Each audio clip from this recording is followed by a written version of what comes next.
Ready, steady, go. I'm 94 and a half. Until I was 90, I swam every day.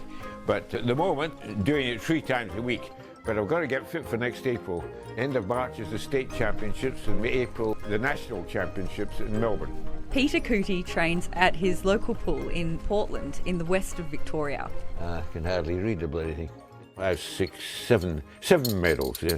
That was this year, yeah, in April. But he's not the oldest regular swimmer there. Joy Davis, she's about 18 months, I think, older than me. Joy just turned 96. I swim every weekday morning, ever since the pool's been open. Ever since she officially opened it when she was mayor of the town in the 1970s. And before that, we'd take all the kids down to Henty Beach, 7:30 in the morning, and we'd do 100 yards up the beach and 100 yards back. Both Joy and Peter are living examples of how exercise is the elixir to living long and well. Well, your health depends on it, and you want to die at 40 or 50 from a heart attack, or do you want to live to a nice old age and enjoy it? My prescription, if I could write one magic pill down, it would often just be, let's get you moving, let's do some exercise. Exercise is really good for boosting memory and reflexes, reaction time. Can also help reduce the risk of some cancers, dementia, heart health, stroke. It helps boost our feel-good chemicals in our body. So you actually get a bit of an endorphin rush, which can help with mood. Being independent is linked to happiness. Both Joy and Peter are very independent. Right. I'm determined. I like discovering things. I've got 9 acres to look after. I walk up and down those stairs 6 times a day. I cook for myself a couple of times a week. Well, I've got 2 metal knees, and I just get up. I was swimming again in 4 days. It's such a powerful tool at preventing disability. Our muscles, as we age, get smaller. That knee's a bit sore. The fibres are shorter and they're less robust. Our joints get stiffer. We get less of the lubricating fluid in the joints, and the cartilage starts to get thinner. Living long can be painful and frustrating. You know, your hearing's not as good, your eyesight's not as good, your muscles aren't as good, everything slows down. I reckon you better hand your card in at 90. It gets too bad after that.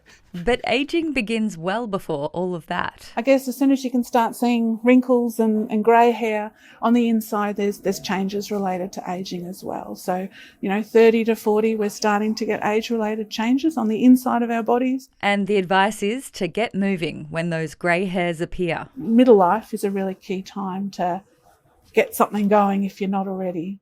I won the sprint triathlon in Hawaii right at the end. So when I was 75, I remember that.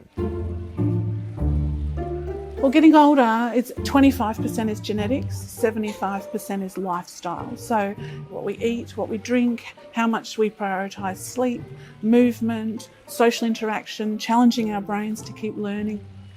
It's exercised all my bones and muscles and everything to act properly. Unlike Joy and Peter, 90% of middle-aged Aussies aren't even doing the bare minimum. Only 1 in 10 Australians over the age of 50 meet their activity guidelines. 30 minutes of moderate intensity exercise most or every day of the week.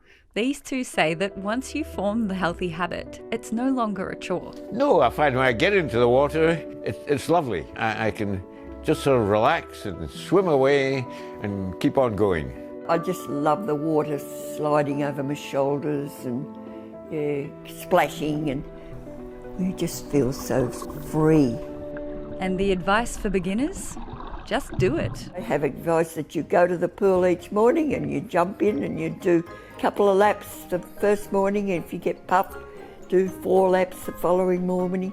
Well, as soon as you get home at night, as soon as you get 5 minutes, just put your shoes on and don't time yourself, just go for a run. You've got to keep going. Otherwise, if you don't keep going, you might as well dig a hole. And I'm too old to dig a hole, so I've got to keep going.